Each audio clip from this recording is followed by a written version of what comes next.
Burj Khalifa ត្រូវបានគេស្គាល់ថាជា Burj of Dubai មុនពេលអគារមួយនេះត្រូវបានបើកសម្ពោធនៅក្នុងឆ្នាំ2010គឺជាអគារខ្ពស់មួយនៅទីក្រុង Dubai ប្រទេសអារ៉ាប់រួមហើយវាក៏ជាអគារខ្ពស់ជាងគេបំផុតនៅលើពិភពលោកផងដែរជាមួយនឹងកម្ពស់សរុប 829.8 ម៉ែត្រឬស្មើនឹង 2722 ហ្វីតឬជាងកន្លះម៉ៃនៃកម្ពស់អគារដែលមិនបានរាប់បញ្ចូលទាំងអង់តែននៅឡើយ Burj Khalifa គឺជារចនាសម្ព័ន្ធនិងអគារខ្ពស់ជាងគេបំផុតនៅលើពិភពលោកចាប់តាំងពីការលើកឡើងកំពូលនៅក្នុងឆ្នាំ2009ដោយបានជំនួសតំណែងអគារទីក្រុងតៃប៉េ101ដែលជាអ្នកកាន់តំណែងមុនអគារមួយនេះការសាងសង់អគារ Burj Khalifa បានចាប់ផ្ដើមឡើងនៅក្នុងឆ្នាំ2004ដោយផ្នែកខាងក្រៅបានបញ្ចប់រយៈពេល5ឆ្នាំ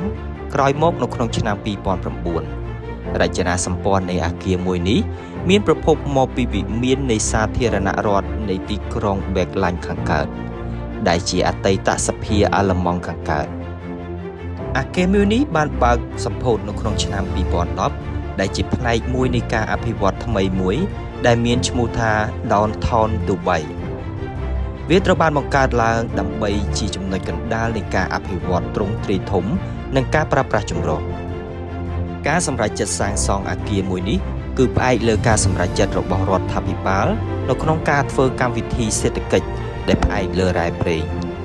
និងសម្រាប់ទីក្រុងឌូបៃដើម្បីទទួលបានការទទួលស្គាល់ជាអន្តរជាតិ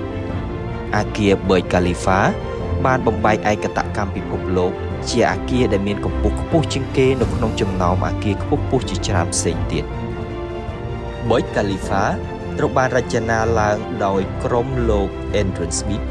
នៃ Skidmore, Owings and Merrill ដែលជាក្រុមហ៊ុនដែលបានរចនាអគារ Sears Tower នៅក្នុងទីក្រុង Chicago សហរដ្ឋអាមេរិកដែលជាម្ចាស់កំណត់ត្រាពីមុនសម្រាប់អគារខ្ពស់ជាងគេនៅលើពិភពលោក Hyder Consulting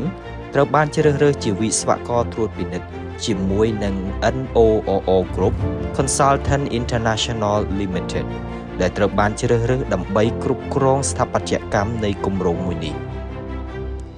ការរចនានៃអគារមួយនេះគឺបានមកពីស្ថាបត្យកម្មអ៊ីស្លាមនៃតំបន់ដូចជានៅក្នុងវិមានអ៊ីស្លាម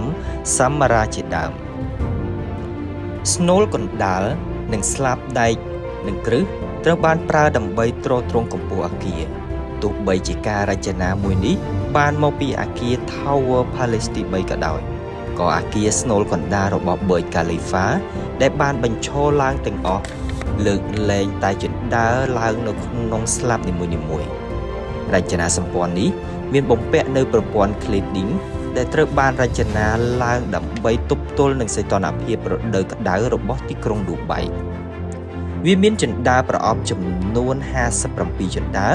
និងជណ្ដើរយន្តចំនួន8នៅចំណុចជាក់លាក់មួយនៅក្នុងការធ្វើដំណើរស្ថាបត្យកម្មនិងវិស្វកម្មអ្នកអភិវឌ្ឍ EMEA បានប្រទះនឹងបញ្ហាហិរញ្ញវត្ថុហើយបានទាមទារប្រាក់បន្ថែមនិងមូលនិធិសេដ្ឋកិច្ច Sea Khalifa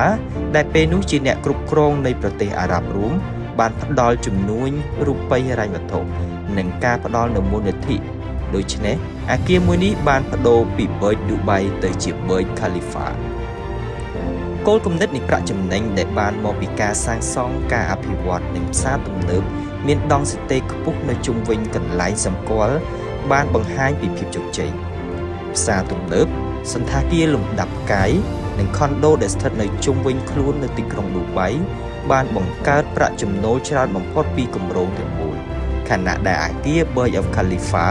ខ្លួនឯងបានប្រាក់ចំណេញតិចតួចឬស្ទើរតែគ្មានផងអគារ Burj Khalifa ត្រូវបានប្រើនៅក្នុងគោលបំណងមួយចំនួនរួមមានដូចជាការិយាល័យលំនៅឋានសន្តាគារលំដាប់ផ្កាយ7ក្លឹបភោជនីយដ្ឋានមជ្ឈមណ្ឌលអង្គការឬក៏គយគន់ទេសភាពទីក្រុង